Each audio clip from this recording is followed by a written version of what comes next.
Добрый день, дорогие козероги! Добро пожаловать на мой канал. И это ваш гороскоп на весну 2026 года. Да, друзья, присаживайтесь поудобнее. Сейчас расскажу, постараюсь очень быстро. Собрано, как же будет развиваться эта весна. Конечно же, все будет зависеть от наших действий. На кого-то будут аспекты влиять сильнее, на кого-то нет, у кого-то больше аспектов будет активным, потому что у меня общий гороскоп. И если у вас свой собственный вопрос, оставляйте в комментарии под этим видео, ну, либо же жду на личных консультациях. Оставляя комментарии, при этом пишите дату, время, место рождения и ваш вопрос. И вопросы, я знаю, у вас могут быть разнообразными, потому что если говорить коротко, то эта весна – это такая большая история подготовки нас к новой жизни. То есть все те, кто ждут очень легкое, расслабленное, лето. Могу сказать, что я тоже его жду, но оно таким не будет. Лето у нас будет очень мощным, ярким, активным, финансовым, либо убыточным. Все будет зависеть от действий каждого, желания зарабатывать, желания жить, желания отвоевать свои отношения у своих же эмоций. Но об этом сейчас расскажу. Тем не менее, большие планы и большие проекты на эту весну я вам скажу сделать. И если мы говорим помесячно, то выделять март, апрель, май или июнь, да, астрономическая весна у нас начинается 20 марта и заканчивается 21 июня. Поэтому самый активный, яркий и, можно таки сказать, беззаботный период – это будет все-таки апрель и первая его половина, а потом все пойдет очень сильно и быстро меняться, очень резко меняться. И здесь все будет зависеть от нас, от каждого. Козерог – это знак зодиака, который не очень-то любит резкие изменения. И я вас здесь, ребята, прекрасно понимаю. Поэтому здесь просто понимаем, что по-старому уже не получается, неинтересно, не нравится, не хочется. Поэтому движемся в новое. И да, если говорить про конец марта, вторую его половину, то до 11 марта у нас такие все дела, связанные с Юпитером, находятся немножечко в таком спокойном, медленном состоянии. Юпитер – это истории нашего комфорта, изменения качества нашей жизни, это социальная планета, улучшение качества нашей жизни. Это наши компетенции в профессиональном плане, в том числе расширение нашей семьи, наших амбиций, потому что Юпитер сейчас идет по раку, а это семейные ценности, желание больше вот получить в семье, либо же вообще обрести семью. Эта история очень хорошо работает с козерогами второй декады как раз таки сейчас. И здесь, дорогие, вот на настоящий момент марта просто понимаете, что нужно просто, не просто хотеть, а искать все вопросы улучшения своей жизни, все, что связано с Юпитером. То есть, если это работа, то вам, скорее всего, для повышения статуса нужны командировки, поездки, желательно за границу, знание иностранных языков, новые навыки, компетенции, освоить новую учебу, чему-то новому обучиться, с кем-то новым договориться, построить новые связи. Если же вам хочется изменений в семье, нужно сделать это красиво, с масштабом, внести нечто новое, красивое, то есть расширить свою семью, либо расширить имущество семьи, жилплощадь. Тогда будет все намного приятнее. Если мы говорим с вами про любовные отношения, как раз-таки здесь период очень хороший в марте гулять, встречаться, свидания. И это очень хорошая история. Про финансы точно также у Козерога второй декады работают. Вы здесь двигайтесь вперед, очень хорошие покупки, движение вперед, но при всем при этом нужно договариваться там, где вы раньше не могли договариваться. Козероги первой декады у вас, дорогие, смотрите, основная история до конца этого марта, конечно же, здесь немножечко страшно, здесь, конечно же, волнение, переживание, что как-то недостойны, не сейчас, как-то не получается. Но, тем не менее, если у вас на настоящий момент есть финансовые долги, обязательства и вопросы в отношениях, срочно это решать. Выходить из каких-то конфликтов, открытых, скрытых, двигаться вперед, решать историю с финансами, потому что это ведет вас к приобретению вашей недвижимости недвижимости, к улучшению финансовой составляющей. И здесь просто нужно это сделать, понимаете, для того, чтобы ваша жизнь стала лучше и будет получаться хорошо. На Козероги третьей декады, если вы оказались в каком-то моменте, что у вас что-то изменилось в работе, там в плюс или в минус, скорее всего в минус, у кого-то понижение, у кого-то увольнение, у кого-то сокращение, и это во всем мире вот эта история работает, то у вас все-таки еще есть такой большой, мощный прорыв движения вперед на Уране. Уран до 26 апреля будет находиться в знаке Тельца, в третьей его декаде. И здесь, конечно же, он находится в потрясающем аспекте с Плутоном, с Сатурном, с Нептуном. То есть это движение вперед, но продуктивно. Я всегда говорю, пишем вот такую свою четкую книжечку, да, план, что мы хотим делать, как мы хотим, чтобы была наша жизнь, работая, как, из чего бы себе представляла, какие финансы бы мы зарабатывали. Но здесь такой момент личных трансформаций. Козерогов первой, второй и третьей декады, вот до 20 марта это такой вопрос, знаете, страхов, сомнений, недостойны, не можем, не получается, никак. Я могу сказать, что мы все с этим сталкиваемся, будет какое-то такое состояние, сидеть и ждать, как-то вот оно решится, как-то оно, будут внутренние вот эти сомнения, переживания. Убирайте вот эту вот всю историю, начинайте включаться. В конце марта во всяком случае уже будет такая активность очень яркая, не очень хороший период времени с 14 по 24 марта, дорогие Козероги второй декады, тратить деньги просто так на какие-то непонятные штучки.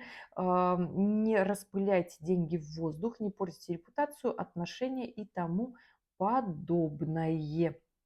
Для того, чтобы не получить тех проблем, которые вам не нужны, юридических, например. Вот. Идем дальше. У нас начало апреля такое достаточно очень яркое. У нас 2 апреля полнолуние в весах, но при всем при этом полнолуние в весах, вот заканчивается такой, я бы сказала, мартовский цикл, да, тут такой период, полнолуние в весах, при всем при этом и Солнце, и Луна в квадратурах с Юпитером. То есть заканчивается вот этот вот период конфликтности, завершайте все свои какие-то такие претензии, вопросики, желания. Но опять же, с 29 марта у нас до 9 апреля у нас на небе Венера в квадратуре с Плутоном. Когда конфликтность не приходит просто так. Она приходит из-за отсутствия финансов, либо из-за отсутствия того комфорта, который в жизни хочется, либо из-за отсутствия тех отношений, понимания, эмпатии, принятия, которые нам хочется иметь, да, чтобы вот нас понимали и любили такими, какими мы есть. Но Венера находится в знаке Тельца.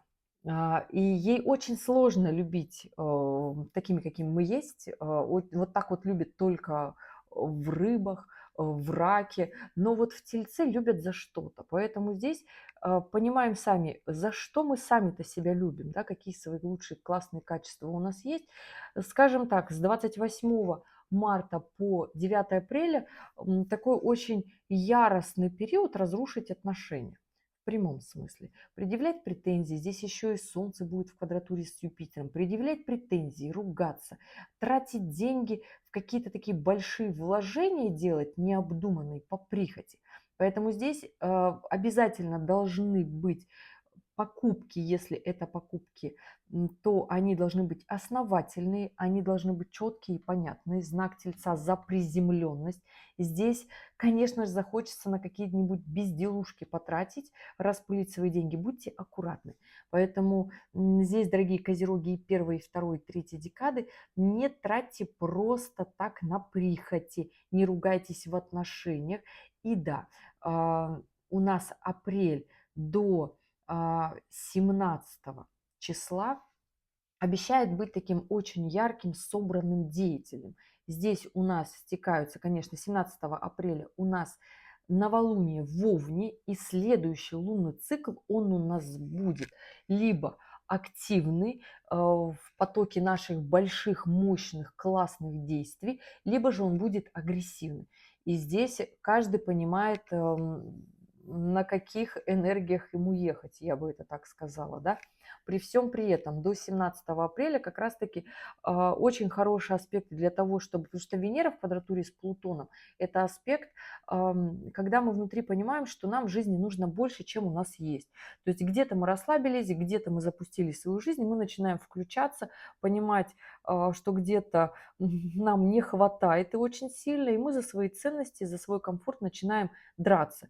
И до 17 апреля прекрасный для этого момент, для того, чтобы с обстоятельствами драться, для того, чтобы с обстоятельствами не мириться, а преодолевать трудности, зарабатывать больше, совершать такие большие покупки, ставить себе мощные цели, потому что у нас и Марс, и Меркурий в Овне тоже вместе с Сатурном и Нептуном. И это хорошая история для таких больших каких-то мощных сделок, покупок, решения таких важных вопросов в своей жизни. Поэтому здесь козероги и первой, и третьей декады просто так четко понимаете, что хороший момент для финансовых историй. Здесь либо новая мощная работа, о которой вы договорились, либо хорошие покупки, вложения, такие мощно основательные, вы ради этого трудитесь, какой-то такой большой проект у козерогов первой и третьей декады. Козероги второй декады, у вас хорошая история на этот апрель. Венера находится в гармоничном аспекте с Юпитером. Здесь гулять, свидания, встречаться и тому подобное. Вот такая история у козерогов второй декады, но при всем при этом отношения должны быть более приземленными, потому что Венера идет по Тельцу, и уже с 17 апреля, между прочим, начинает эта Венера соединяться с Ураном, который 26 апреля поменяет знак, выйдет из Тельца в знак Близнецы. И там наша жизнь станет вообще неустойчивой и нестабильной, и это нужно очень хорошо понимать. Тот мир стабильности, в котором мы с вами жили, все эти старые прошлые вопросы, у нас по факту есть момент решить до вот окошечко 22-24 апреля 2026 года. Потом просто последние дни, когда Уран меняет знак, уже будут такие более турбулентные, потому что Уран это и есть такая турбулентность, неустойчивость, панические атаки в том числе и изменения. У меня есть большое видео, ну, не очень-то, кстати, большое. Уран в Близнецах, в конце видео прикреплю, посмотрите, как изменится наша жизнь, наш мир, социальные сети, образование, транспорт, логистика, коммуникации, связи, капитал наших связей резко начнет меняться. И начнут меняться отношения. Многих потянет на развод, многим захочется свободы, легкости вот этой, которая транслируется во всех социальных сетях, ни за что не отвечать, но это чревато. Чревато. Идем дальше.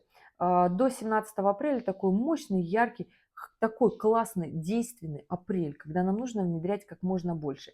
С 21 апреля, да, уже говорила, с 22 уже начинает у нас Меркурий, который в соединении с как раз-таки с Марсом, с Сатурном, с Нептуном, он начинает вставать в квадратуру с Юпитером. На кого будет влиять эта история? Очень сильно будет влиять эта история на Козерога второй декады. Очень сильно. На Козерогов первой декады через Сатурн и Нептун в том числе будет влиять через личные планеты. Это Меркурий и Марс. На Козерогов второй декады. Козерогов третьей декады будет штормить на связи, на изменения в коммуникации. У кого-то будут резкие перепады настроений в отношениях ваших личных, либо корпоративных. Поэтому здесь будьте аккуратны. Все-таки постарайтесь убрать романтизм. Здесь хоть и захочется его очень сильно оставить, потому что гармоничный аспект с Нептуном, да. Будьте здесь более реальны, не вкладывайтесь в какие-то странные непонятные схемы, потому что сначала это может быть вроде как понятно, но в мае у нас достаточно у нас аспектов, когда у нас и Венера в том числе будет находиться в квадратуре с Нептуном. И это история, когда мы вложили свои деньги не туда, и они у нас от нас ушли.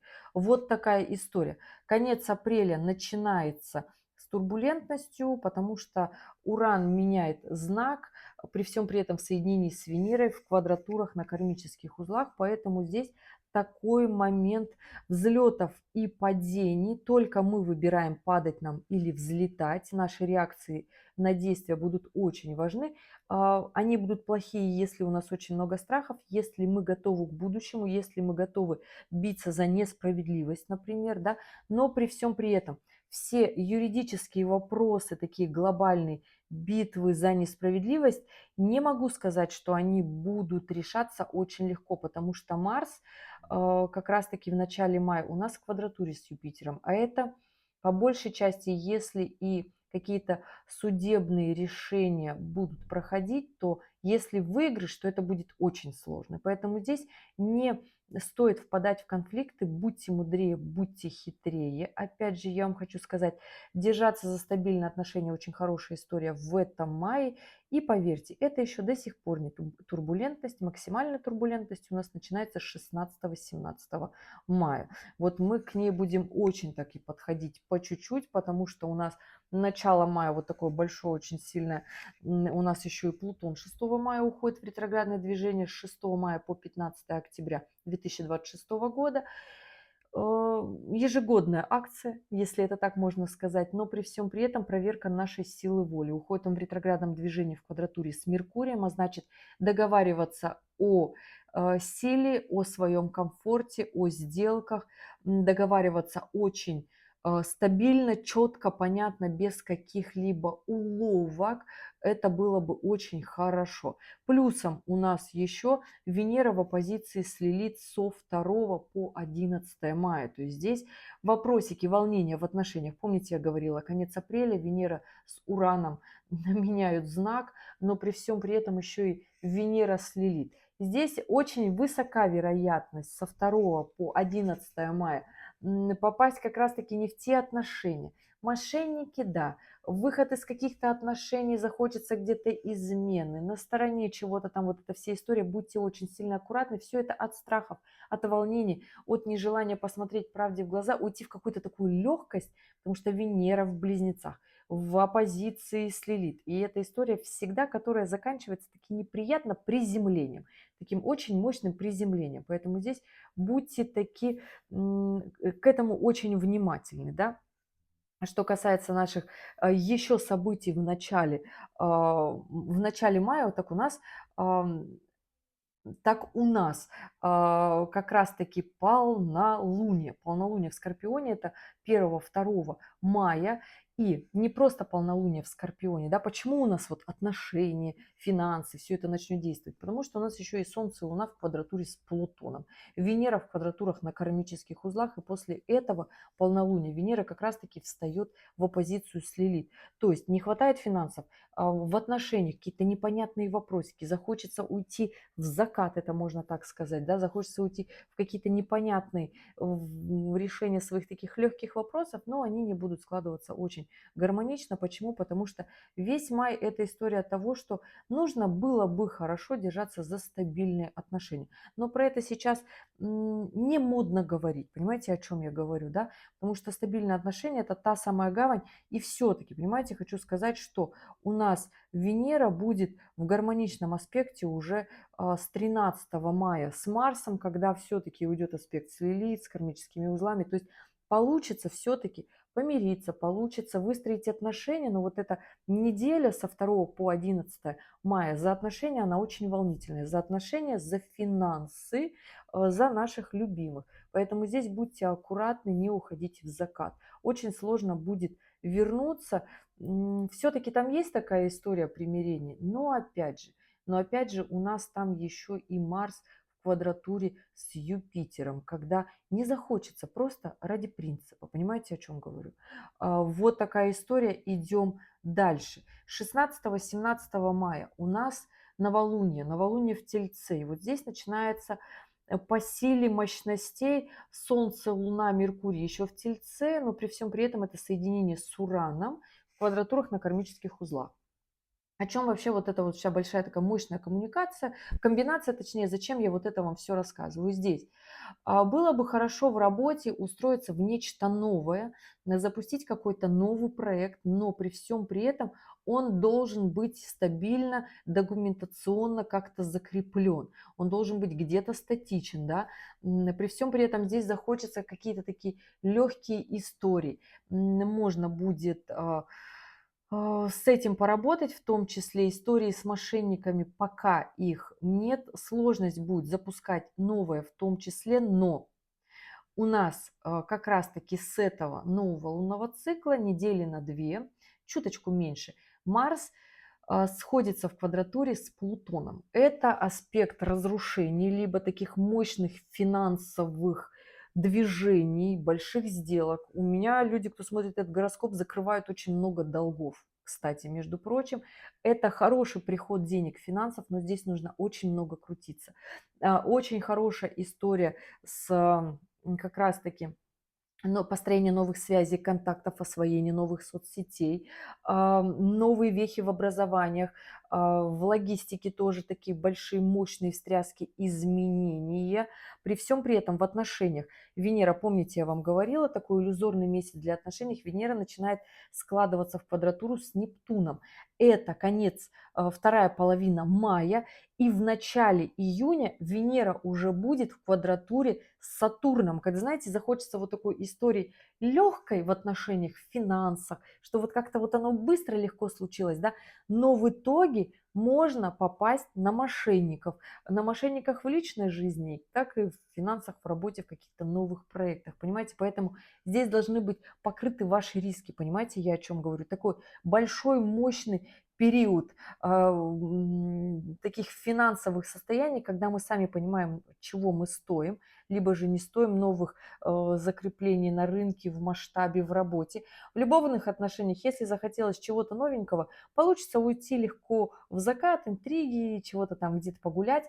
Но опять же говорю, в последних числах мая и первой неделе июня Венера будет в квадратуре с Сатурном, а это всегда честные выводы, неприятные выводы, неприятные честные выводы в отношениях и в финансах, в том числе о том, что наши деньги, которые вот так вот к нам приходили даже, они вдруг станут долгами. Понимаете, о чем я говорю? То есть здесь нужно четко понимать, должны быть покрыты риски.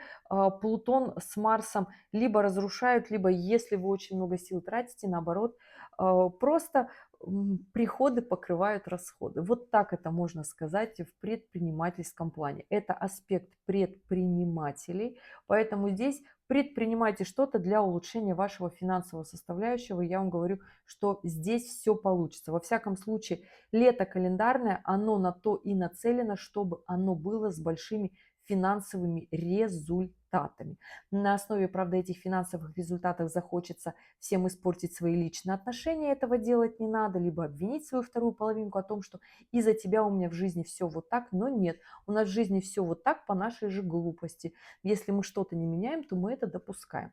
И да, конец мая у нас такой яркий, активный, мощный. Начало июня, конец мая, 31-го, у нас полнолуние, полнолуние в Стрельце. При всем при этом точные квадратуры Урана с кармическими узлами, Солнце в оппозиции с Луной и с аспектами на кармических узлах. Здесь история, конечно же, Венера как раз-таки в той самой квадратуре с Сатурном, про которую я говорила. Здесь честные, четкие результаты, не совсем приятные. Здесь та репутация наша, к которой мы пришли на этот момент времени, юридические споры, скандалы, либо же наше личное недовольство. Ищите правильную коммуникацию, не попадайте на мошенников, потому что Меркурий начинает с этого дня сходиться в квадратуре с Нептуном, когда мы можем общаться не с теми людьми. Иллюзорная какая-то романтика, иллюзорная легкость может нас только притягивать к этому ко всему. И июнь. О чем у нас мощный наш июнь? Хочу сказать, что июнь вообще месяц такой для расширения финансов очень классный. Почему? Потому что у нас после новолуния, после полнолуния, прошу прощения, Венера сходится в соединении с Юпитером. И после того, вот как она простоит 10 дней в соединении с Юпитером, она расходится и становится в оппозицию с Плутоном. И до конца июня у нас аспект Венера с Плутоном в оппозиции будут очень сильно работать. При всем при этом в начале июня распадается как раз-таки, вот у меня уже какое число, распадается Марс, Плутон, это 6 июня, напряженный аспект уходит, но Венера с Юпитером начинает хорошо работать, и это аспект, когда мы в отношениях, у нас все очень хорошо, то есть здесь улучшение нашей финансовой составляющей, причем такие достаточно гораздо полегче, чем, например, на аспекте с Плутоном, это соединение Венеры с Юпитером, когда мы прекрасная такая, приятная романтика, тихая гавань в отношениях, финансы. Если мы до этого просто бились за это, то финансы к нам приходят. Этот момент хорошо использовать, но опять же, стоим на своих же неустойчивых позициях, на новом развитии движения вперед. Солнце как раз-таки в начале июня в оппозиции с Лилит. Страшно, конечно, ну а кому не страшно, дорогие? Движемся вперед, преодолеваем свои страхи. И да, следующий аспект, который буквально начинает очень хорошо работать, это Меркурий в квадратуре с Сатурном. Четкая коммуникация, сделки, освоение очень важных знаний очень хорошо работает для всех козерогов, потому что если вы слышите, я говорю про Сатурн, это про вас, и если я говорю про Уран, это тоже про вас, два ваших управителя. У козерогов с конца апреля ну, до августа, если вот так забегать вперед, жизнь поменяется очень сильно. Поменяются очень сильно привычки. И июнь это тот месяц, когда на самом-то деле уже будет одна большая мощная история двигаться. У козерогов первой декады этот июнь пройдет под мощным движением вперед, роста. Опять же, если вы не будете в иллюзиях сидеть, расслабляться, как-то думать, переживать. Если вы будете коммуницировать, если вы будете двигаться вперед, решать все свои вопросы, проблемы, очень хороший будет июнь. Если козероги второй декады, у вас хорошая история финансовых составляющих, приобретения недвижимости, в том числе на этот июнь, опять же, во второй декаде Овна находится Сатурн в квадратуре с Меркурием, ну и кто сказал, что это будет легкая сделка? Но она же будет, поэтому договаривайтесь. Козероги третьей декады, у вас движение все-таки в рост, вперед, в развитие, но на вашей личной неудовлетворенности Юпитера, который, между прочим, в соединении с Венерой. Поэтому здесь, дорогие мои козероги третьей декады, чем больше нереализованных амбиций вы в июне в себе откроете, тем дальше, широко и масштабнее вы будете двигаться дальше. Все, что связано с Юпитером, в начале видео говорила, здесь расширяйте и делайте, и это вам только в плюс. О чем еще можно сказать? У нас на небе 15 на самом-то деле, 15 июня у нас Ох, у нас новолуние. Новолуние у нас в Близнецах. Как будет влиять на козерогов? Особо изменений каких-то. Для козерогов первой декады очень хорошая история будет связана как раз-таки с финансовой составляющей. Здесь приходы хороших денег, если вы постарались ранее. Если ранее ничего не сделали, конечно же, будете ожидать, но ничего не придет. Козероги второй декады. У вас сделки по приобретению недвижимости, очень хорошая история, да. Плюс-минус к этой дате, конечно же, двигаться нужно как можно сильно и ярко вперед, причем планомерно, стабильно, может быть, не так быстро, как хотелось бы, но вы должны четко понимать, что даже каждый ваш день это движение вперед. Козероги третьей декады, у вас еще и Меркурий входит в третью декаду рака, поэтому здесь понимаете, либо вы конфликтуете, либо вы включаете продуктивность, мудрость, движение вперед, и у нас начинает сходиться как раз-таки Меркурий с Юпитером в третьей декаде рака, что напряженно влияет на козерогов третьей декады. Это не говорит о том, что вы плохие, нет, это говорит о том, что договариваться надо лучше. Две умные планеты говорят вам, что вам будут попадаться только сильные, умные, коммуникативные люди, с ними включайтесь и двигайтесь вперед, и тогда все будет очень хорошо. 21 июня у нас включается астрономическое лето. Не могу сказать, что июнь закончится очень просто. У нас 30 июня Юпитер меняет знак, переходит в знак льва, поэтому вот внутренние какие-то амбиции уже перестанут козерогов волновать. В этот же день у нас уходит Меркурий в ретроградное движение, поэтому все, о чем не договорились в июне, дорогие козероги первой и второй и третьей декады, вы будете как раз-таки договариваться еще в июле. Но не затягивайте с этим, хотя бы вложите такое большое мощное зерно. И если подвести такой большой мощный итог этой весны, то я хочу сказать, мои дорогие, что для козерогов первой декады вообще было бы классно на эту весну запланировать себе такой большой выход из своего, если финансовая составляющая у вас не очень благоприятная, либо же в любовных отношениях у вас вообще все очень нехорошо, то постарайтесь здесь понять, почему у вас нехорошо. Очень хороший период, например, решать свои любовные вопросы, переживания, но не путем, например, уничтожения своего партнера, путем становления лучше самих себя. Вот так. То есть классно трансформировать свою личность, мужчина вы или женщина, неважно, классно трансформировать свои финансы, из долгов сделать наоборот плюс, из работы, которой больше нет, найти новую работу. Я не могу сказать, что она будет в легкости. Вы же козероги, понимаете, вы родились в конце года календарного, поэтому здесь просто не будет. Поэтому здесь, как бы понимаете, козероги первой декады, у вас задачи большие, мощные, но оно того стоит на эту весну. Плюсом всего может быть приобретение недвижимости, хорошая должность, хорошая работа, но легко ничего не дастся. Козероги второй декады.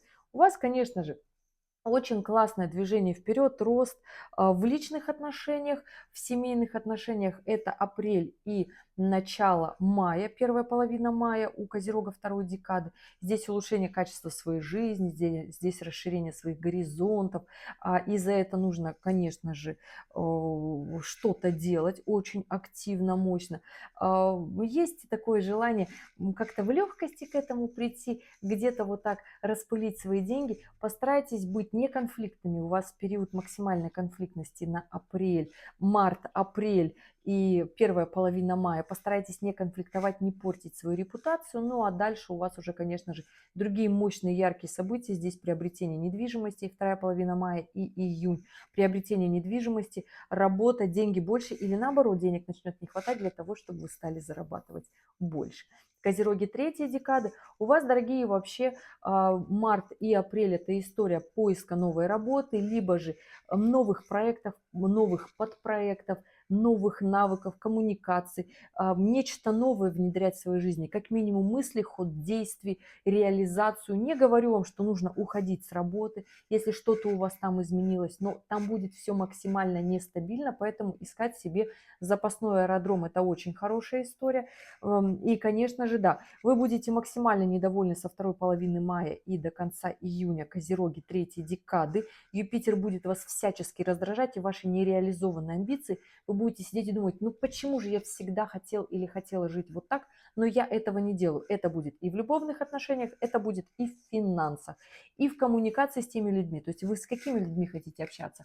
С интересно качественными или с просто остаться там, где вы есть. Хороший как раз-таки момент скачка, роста, движения вперед на своих нереализованных амбициях.